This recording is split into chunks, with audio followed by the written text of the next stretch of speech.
6 to 8 और headmaster परीक्षा का रिजल्ट जारी होगा और इसके बाद बाकी वर्गों के लिए रिजल्ट जारी किया जाएगा।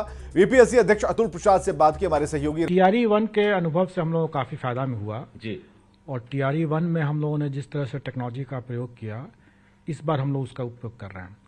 दूसरी बात की, जो टीआरई 1 में जो कठिनाई आई, कई बार अभ्यर्थियों ने त्रुटियां की, उसके कारण से भी जो कठिनाई है, इस बार हम लोगों ने उस पर पहले से कदम उठाया था और उसके भी साकार परिणाम निकल रहे हैं और यही कारण है कि हम लोग इस बार फास्ट कर पा रहे हैं। जी, आज से रिजल्ट निकलना शुरू हो जाएगा।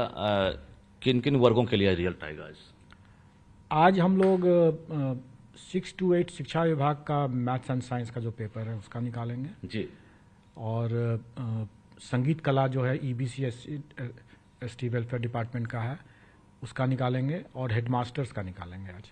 जी, लग रहा है कि ये कंटिन्यूटी बनी रहेगी अब। बिल्कुल, अब तो हमने एक सिलसिला तैयार कर दिया है, हमारे सारे होमवर्क हो गए हैं।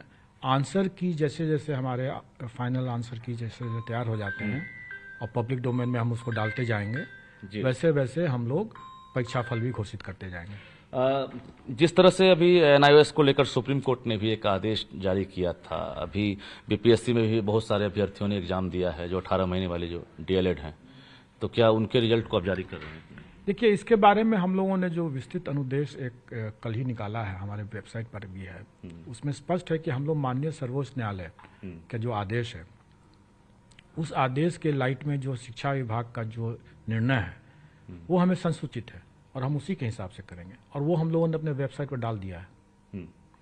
लगभग कितनी संख्या होगी वैसे डीएलएड जो एनआईओएस वाले? देखिए, वो आंकड़े अभी हम लोगों ने नहीं तैयार किया है। अभी रिजल्ट उनका रोका जा रहा है। हम लोग ने वो आंकड़े अभी तैयार नहीं किया है और जैसे मैंने पहले ही बताया कि हम तो रिजल्ट बनाएंगे तभी देंगे जैसे जैसे हमारे आंसर की फाइनल होता जाएंगे। जहां तक एनआईओएस के डिप्लोमा की बातें हैं तो माननीय सर्वोच्च न्यायालय का जो आदेश है वही पालन किया जाएगा, उससे इधर उधर कुछ नहीं हो सकता है। अच्छा, टीआरई 2 में टीआरई 1 की तरह सप्लीमेंट्री रिजल्ट देंगे कि नहीं?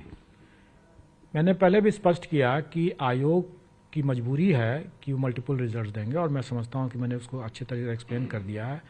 ये किसी भी कंप्यूटर सिस्टम के लिए वर्तमान जितने डिग्री ऑफ फ्रीडम है उसके आलोक में हम एक रीजनेबल टाइम में हम रिजल्ट दे ही नहीं सकते हैं अगर हम मल्टीपल रिजल्ट्स नहीं दें। और इसलिए हमें अगर उतने ऑप्शंस देने हैं लोगों को तो हमें इसके लिए मल्टीपल रिजल्ट देने की बाध्यता है। अब इसके बाद उसके लिए सप्लीमेंट्री रिजल्ट आएगा या नहीं आएगा, टीआरई 1 में सप्लीमेंट्री रिजल्ट आया था, उसको लेकर के भी कई वाद विवाद लोगों ने किया। अब ये अनावश्यक लोग वाद विवाद करते हैं तो इसका असर पड़ सकता है। अगर विभाग अगर सप्लीमेंट्री रिजल्ट की बात करेगा तो दिया जाएगा, नहीं करेगा तो नहीं दिया जाएगा। टीआरई 1 की प्रक्रिया भी एक तरह से पूरी नहीं हुई है या चैप्टर क्लोज है या फिर और सप्लीमेंट्री रिजल्ट टीआरई 1 में कुछ देंगे आप? टीआरई 1 की प्रक्रिया समाप्त हो गई, अब कोई सप्लीमेंट्री रिजल्ट नहीं होगा। 2700 जो रिजल्ट आया उसके बाद क्लोज, क्योंकि इसके अधिक कैंडिडेट ही नहीं है, वैकेंसी नहीं मिली या फिर वैकेंसी जो रिजर्व कैटेगरी की वैकेंसी जितनी थी उसके कैंडिडेट नहीं अवेलेबल हुए तो नहीं दिया जा सकता। जो रिक्तियां हैं वो ऐड होगी अब तीसरे में, वो टीआरई 3 में जाएगा।